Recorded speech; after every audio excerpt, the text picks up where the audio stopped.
देवाचें शुभ वर्तमान।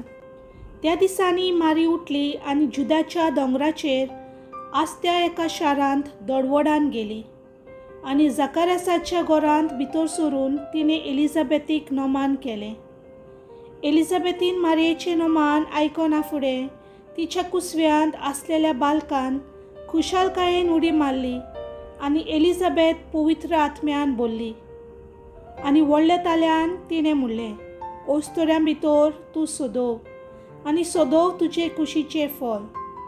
आनी म्हज्या सोमयाची आवय म्हजे सोरी येवची म्हूण कशें म्हाका फावो जालें। तर पोले, तुज्या नोमानाचो साद म्हज्या कानार पडना फुडें म्हज्या कुसव्यांत आसा त्या बालकान खुशालकायेन उडी मारली आनी तुवें सोत मारलें देखून तूं सुभागी। तर देवान तुका सांगलां तें घडटलें। देवाचें उतर हें।